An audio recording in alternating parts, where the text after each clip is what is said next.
Hola, ¿qué tal? ¿Cómo le va? Bienvenido a este rato de televisión. Nosotros tenemos nos damos más o menos media hora para charlar un poco sobre los temas donde el sector agropecuario se encuentra con la realidad social, con la realidad de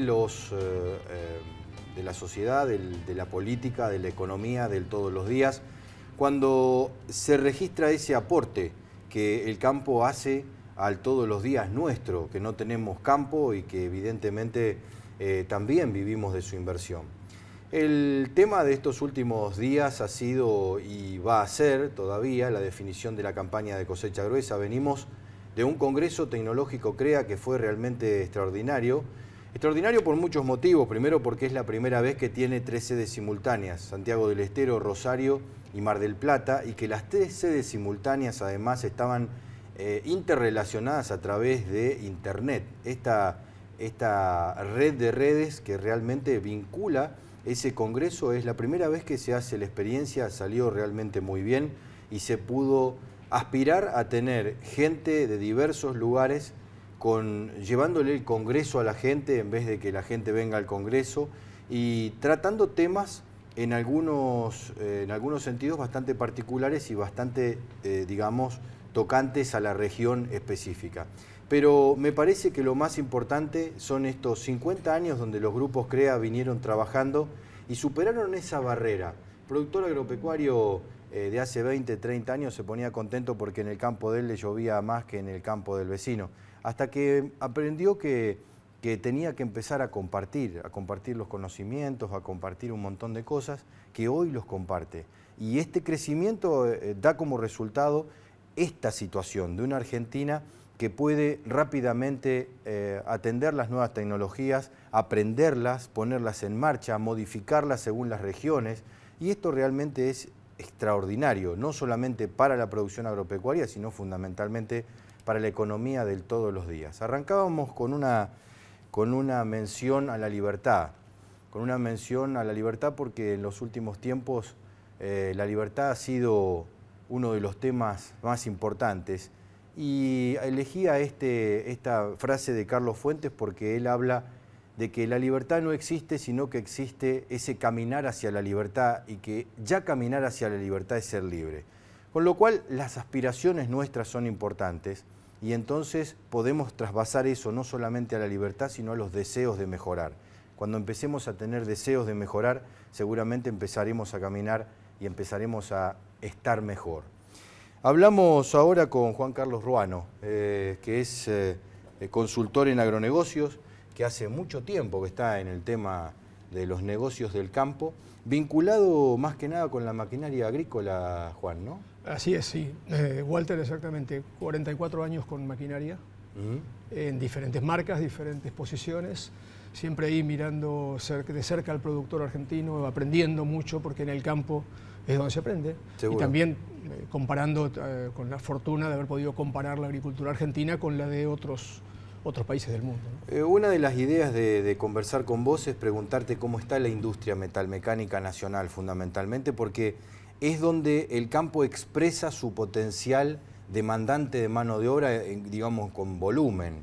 Y en los últimos tiempos, cuando el campo ajusta e invierte menos, entonces eso empieza a notarte en estos bordes. ¿Cómo lo ves? Bueno, acá hay una realidad.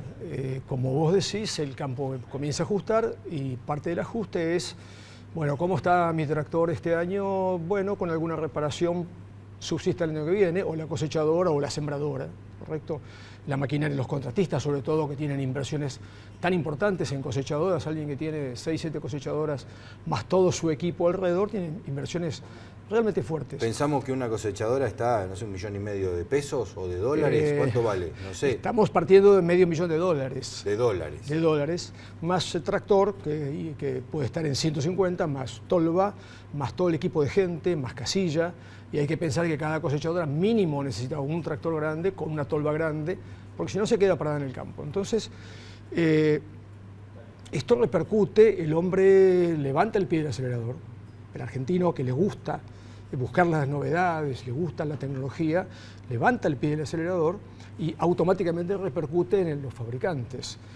Los fabricantes lo primero que están haciendo es tratar de mantener sus fuentes de trabajo. Claro. Es decir, pensemos que sacando las compañías multinacionales que también tienen ese concepto, el resto de la maquinaria agrícola argentina, es decir, la producción es netamente argentina, y ahí dependen pueblos enteros de una cantidad de fabricantes. Entonces, además de que la gente se conoce entre sí, el hombre sabe que está perdiendo una cantidad, cuando se deshace de una persona, está perdiendo una cantidad de años de capacitación, inversión, y que mañana, si esto mejora, que va a mejorar sin duda, a lo mejor lo recupera, o a lo mejor este señor ya encontró otro camino laboral. Entonces, el capital humano es muy considerado en ese aspecto, además por cuestiones sociales, amistades y todo lo demás. Uno está pensando que hoy camina por el campo y ve, las máquinas tienen en promedio 6, 7 años de antigüedad, digamos, ¿no? Se han ido cambiando, pero muy lentamente, con lo cual ¿podemos llegar a volver a tener un cuello de botella como en 2003, en aquel momento en que los productores compraban la sembradora y se la entregaban al año que viene? Digo, pensando en 2016, 2017. La capacidad instalada está. Por ejemplo, en el mercado de sembradoras, que es un mercado de entre 4 y 5 mil máquinas por año, que en este año debe estar aproximadamente en la mitad, la capacidad de las fábricas está. Es más, hay fábricas que en los últimos años han aumentado su capacidad, ¿correcto? Lo que pasa es que en muchos casos lo hicieron también, no solo aumentando el tamaño de la fábrica, sino aumentando la cantidad de turnos. Es decir, bueno, en vez de trabajar un turno, trabajo 2.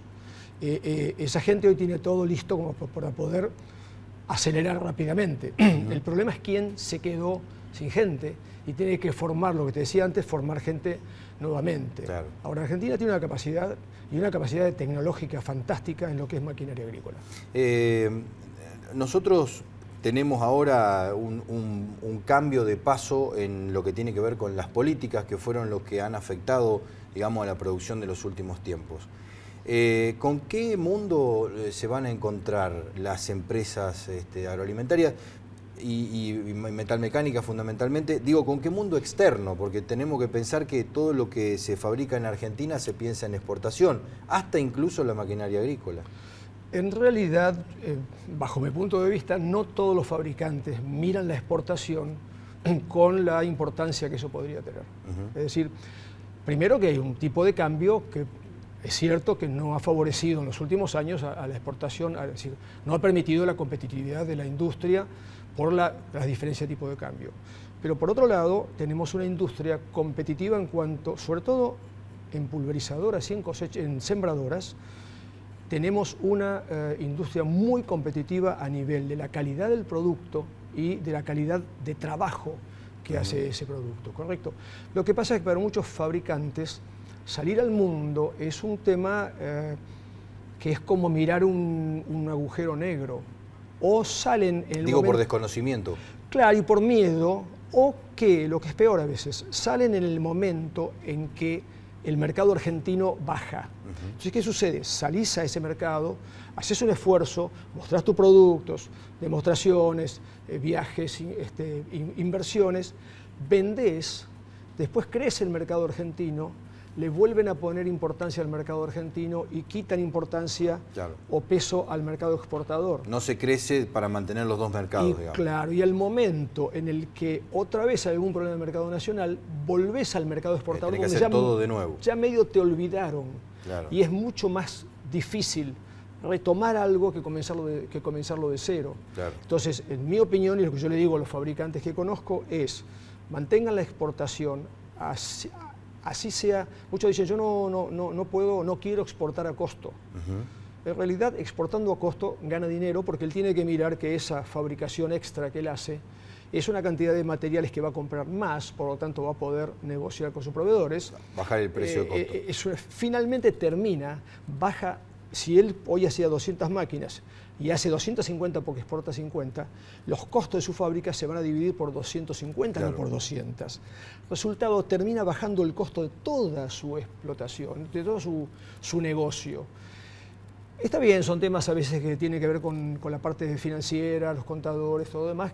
Hay que respetar la posición de cada uno. Pero Yo la exportación es... Lo que he visto es que las empresas que se sostienen son las que precisamente son cautelosas en ampliarse. Porque después cuando viene la depresión, te quedás sin fábrica, digamos, quebraste y te quedás sin fábrica. Entonces uno ve que los que sobreviven son los que son conservadores, podríamos decir, no quiero decir una palabra que pueda vincularse con la política. No, correcto. Así que, digo, son esos. No, cuando vinieron las vacas gordas yo no me amplié demasiado. Entonces tengo la misma cantidad de gente, trabajan un poquito más y hacen 2 sembradoras más, pero no mucho más. Entonces cuando se achica, estoy como... Digo, esto no es bueno para el país. No, eso no es bueno para nada. Gracias a Dios y a muchos fabricantes de muchos años en el país que realmente tienen una buena política, hay unos cuantos que exportan. Entonces, de alguna manera ellos están balanceando. Hoy hay sembradoras argentinas que están preparadas, por ejemplo, para el mercado francés, que es el mayor mercado agrícola de toda Europa y muy exigente. Y es un mercado netamente importador. Máquinas, hay gente que está vendiendo carros Tolva, por ejemplo, a mercados europeos.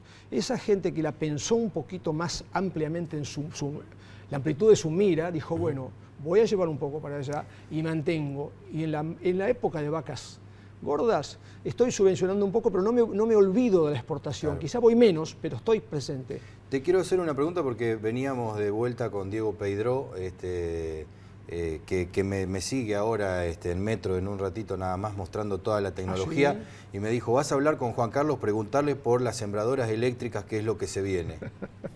Sí, ya... Me mata si no te lo pregunto, así que vamos a invertir 30 segundos en eso. Bueno, exactamente. La dosificación eléctrica ya es un tema instalado. ¿Por qué? Una cuestión muy simple. Primero, podés dosificar la cantidad de semilla línea por línea de la máquina. Segundo, a una máquina grande como las que tenemos hoy le sacás 1.500 kilos de ejes, de engranajes, de cadenas, que son peso, son costo y son complicaciones a la hora que cualquiera de esos elementos tenga un problema en el campo. Entonces, ahí tenés sistemas muy confiables, porque hoy en día son motores eléctricos muy confiables, comandados electrónicamente, obviamente, por una central. Le podés tomar, todo comienza con el mapeo satelital de la cosechadora, que te dice, este campo tiene esto, así en tal parte tiene este rendimiento, en tal parte la otra. Eso lo usás en la pulverizadora y eso lo podés usar en la sembradora. Y después evitas pasadas en falso, pasadas excesivas. Entonces, el sistema eléctrico hoy en día está avanzando rápidamente para manejar el dosificador de semilla. ¿Tendremos en la Argentina, Made in Argentina de ese...? Ya hay gente que está trabajando en Argentina. Hay gente que está trabajando en Argentina y hay compañías extranjeras, americanas, que han venido a ver qué se está haciendo en Argentina. Aunque ellos ya lo tienen, varias empresas lo tienen lanzado al mercado en los Estados Unidos. Juan Carlos, muchas gracias por el rato y nos queda pendiente la tecnología, que también es otro de los puntos importantes. Muchas gracias. No, gracias a vos y que no nos tire las orejas, Diego. Diego, hasta luego. Bueno, en un ratito estamos viniendo otra vez charlando de otros temas del sector agropecuario. Quédese.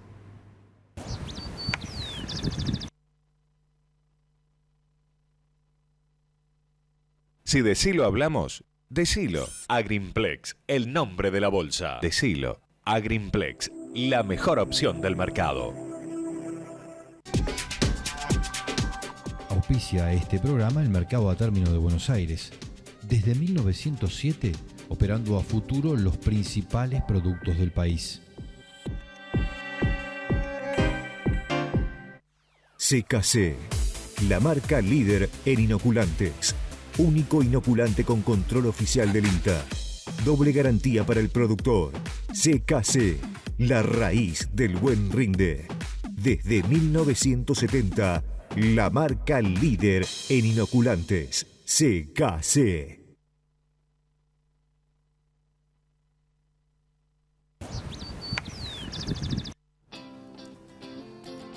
Bueno, no sé si prestaste atención, yo supongo que sí, pero todo lo que tiene que ver con alta tecnología es la demandante de mano de obra, es el futuro.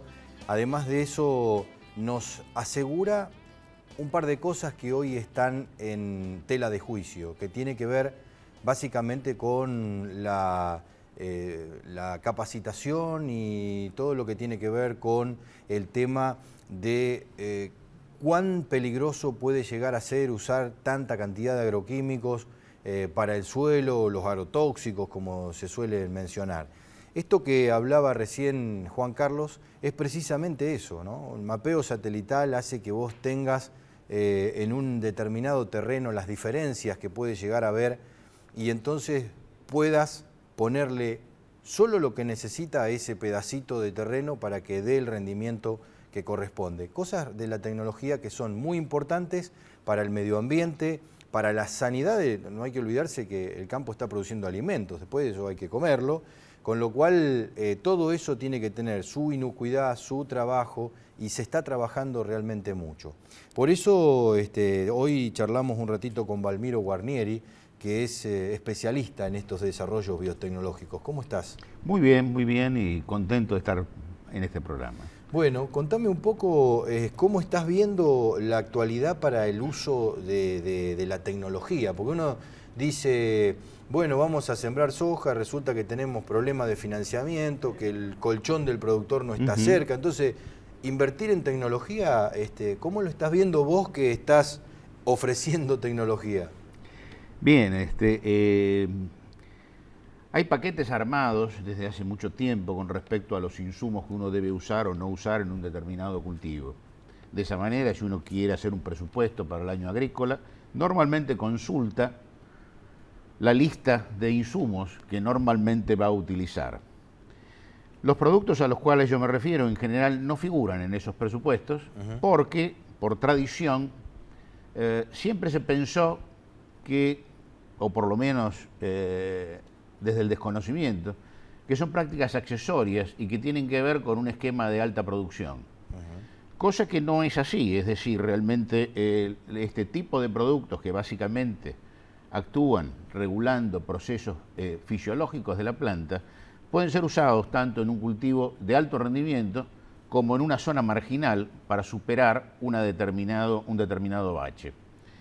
Con respecto a que son accesorios o no a nivel de lo que es respuesta productiva, digamos que para hablar de un cultivo de alto uso de insumos, por ejemplo en el caso de la papa, se usan 900 kilos de fertilizantes nitrogenados, se usan 500 kilos de fertilizantes fosforados, que por supuesto hacen a la obtención de un alto nivel de producción, pero dentro de ese esquema es factible usar 500 centímetros cúbicos, 1 litro de producto, con respuestas que a veces son equivalentes. ¿De productos biológicos? De productos biológicos o de productos extraídos de organismos. Cuando hablamos de productos biológicos, ¿de qué estamos hablando específicamente? De productos biológicos hablamos específicamente de organismos vivos, generalmente los más utilizados son bacterias, son hongos, que más allá de los usos habituales que uno le conoce, por ejemplo, el Bradyrhizobium como fijador de nitrógeno, el Azospirillum, Pseudomonas solubilizando fósforo. Esos microorganismos además producen sustancias que intervienen en el metabolismo de la planta. ¿Cómo intervienen? Por ejemplo, mejorando su capacidad de absorción, modificando su presión osmótica. Y además del uso de microorganismos, también existen bioactivadores, que es un poco el rubro en el cual yo más trabajo, que son sustancias extraídas de organismos y aplicadas sobre un vegetal superior. Por ejemplo, extraídas de algas, extraídas de hongos o extraídas de bacterias. Ya no son organismos vivos, pero sí son sustancias naturales que en determinadas condiciones intervienen en lo que es modificación de un montón de funciones. ¿Como cuáles? Como por ejemplo el crecimiento de raíces en un suelo frío o en un suelo con problemas de anegamiento o en un suelo con problemas de salinidad. La regulación del número de flores o el número de frutos que puede dar un cultivo, el lograr que tenga una duración mayor post cosecha, aumentando la cantidad de sólidos. O sea que se pudra más lentamente, casi podríamos decir. Sí, no solamente que se pudra más lentamente, sino que, por ejemplo, en el caso de un grano, una mejor calidad del grano producido si se lo va a emplear como semilla. Claro. Es decir, todo ese tipo de funciones fisiológicas se puede llegar a lograr aplicando este tipo de productos en el momento oportuno. ¿Cuál es el momento oportuno? Van desde el momento de la siembra, que digamos es una de las herramientas más baratas y posiblemente más desperdiciada por la mayoría de los productores, que en un momento determinado adoptaron, por ejemplo, lo que es inoculación en soja, pero el resto de los microorganismos no se les presta demasiada atención, tampoco se los protege a esos microorganismos, tampoco se los nutre, con lo que, en general, esas tecnologías aplicadas a medias suelen darle resultados erráticos. Claro. Para lograr tener una respuesta permanente, o por lo menos en la mayoría de los casos, hay que lograr reunir una cantidad de factores. Yo hace un rato estaba escuchando al interlocutor anterior con respecto al uso de sembradoras de precisión, y esto tiene que ver también con las sembradoras de precisión. ¿Por qué? Hay cultivos que, por ejemplo, en condiciones naturales producen una determinada cantidad de frutos. Estimulados en el momento de la siembra, se puede llegar a lograr diferencias en el número de destinos, o el número de legumbres, o el número del grano que se va a cosechar, que pueden llegar a variar entre un 20 y un 400%. Eso hace que uno pueda llegar a obtener plantas, por decirlo de alguna manera, de mayores dimensiones que requieren otra densidad de siembra. Toda esa serie de adelantos que se dan en la siembra, acompañadas con este tipo de herramientas, pueden llegar a redundar en altas diferencias de rendimientos. ¿De qué hablamos?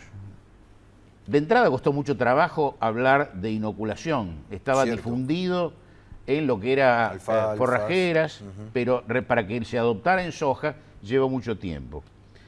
La adopción de esa técnica... Digamos que esos son como bioactivadores. Son bioactivadores, o sea, es decir, son organismos vivos que se aplican, pero simultáneamente a ellos hay una cantidad de cosas que se pueden aplicar, como por ejemplo brindarle los microelementos que requiere el Bradyrhizobium para fijar nitrógeno atmosférico, que no siempre lo dispone, o lo dispone tardíamente, con lo cual eso hace que en general el nitrógeno fijado sirva para el cultivo que viene, pero se desperdicia mucho del cultivo presente. Ingeniero, Sí. quiero preguntarle, ¿Cómo no? ¿esto hace que nosotros podamos regular, por ejemplo, la participación de los químicos en el suelo, aumentando la cantidad de bioorganismos que utilizamos, reemplazarlos directamente, utilizarlos juntos? ¿Cómo funcionaría? Está claro, digamos,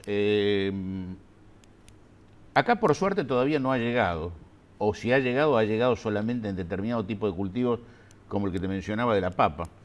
Pero el exceso de fertilizantes ya ha hecho que la legislación de muchos países haya variado de tal manera donde a vos te prohíben agregar determinado tipo de nutrientes más allá de un cierto límite.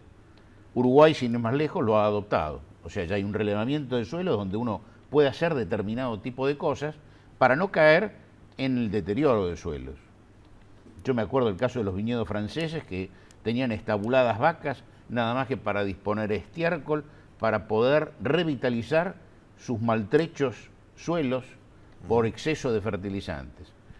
Los microorganismos posibilitan no solamente, digamos, el disponer de una mayor cantidad de nutrientes, sino que en general logran una rusticidad que es muy difícil de lograr a través de lo que es una fertilización normal.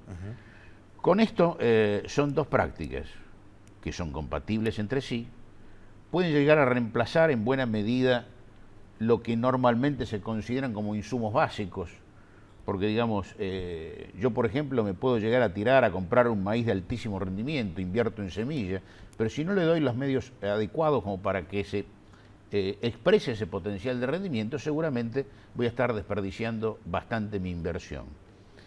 Digamos que en general la mayoría de los productos de los cuales estoy hablando son productos que, por un lado, tienen bajísimo impacto ambiental.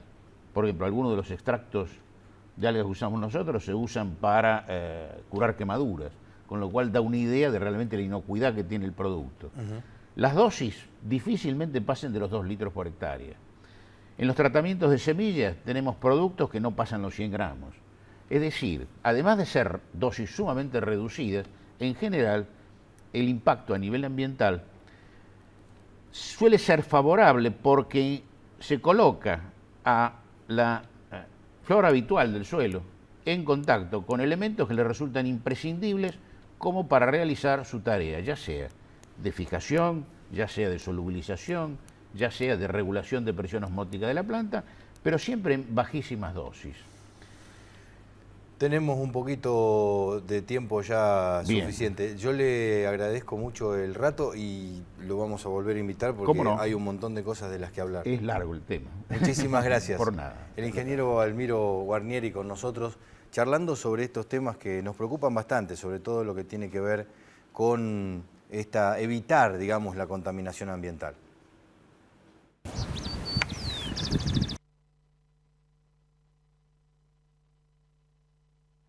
En la vida sembras muchas semillas. La semilla de una pasión. La semilla de la amistad.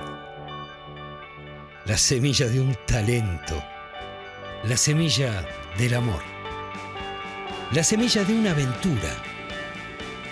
Y la semilla que te cambia la vida. Seguí sembrando mientras nosotros trabajamos para darte una mejor semilla. Midera Semillas.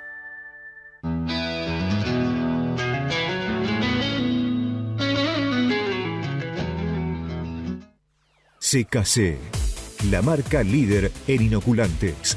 Único inoculante con control oficial del INTA. Doble garantía para el productor.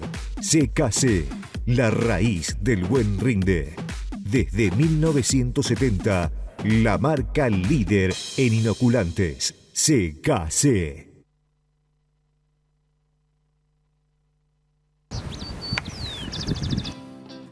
Bueno, ahí estamos, vamos cerrando esto y la idea que quería dejarte después de haber charlado con estos dos tipos que realmente tienen muchas cosas para contarnos, muchas cosas para decirnos, están metidos en el campo de batalla todo el tiempo y son pasionales a la hora de contarnos estas cuestiones. Es interesante verlos porque ellos tienen una trayectoria y todavía mantienen esa pasión y esas ganas de seguir haciendo cosas. Todavía se mantienen en el camino, todavía tienen un objetivo y ganas de hacer cosas. Quizá nos contagien a todos los que pensamos que estas cosas ya están dadas y que no se puede hacer nada más. Me parece interesante venir de esta idea que traíamos al principio de que la libertad no es una cosa con la que uno nace, sino que es una cosa a la que uno aspira y caminar hacia la libertad es definitivamente tenerla. Me parece que ellos nos muestran el camino, nos muestran que vinieron caminando, que siguen caminando y que los podemos acompañar, que hay muchas cosas para hacer, que hay muchas cosas que todavía podemos mejorar, que podemos ir hacia adelante, que hay en general un panorama muy interesante para poder desarrollarnos. No te vayas, que ahora viene Diego Peiró con Agro TV. Nosotros nos volvemos a encontrar la próxima semana, más o menos a las 12:30. Hasta luego.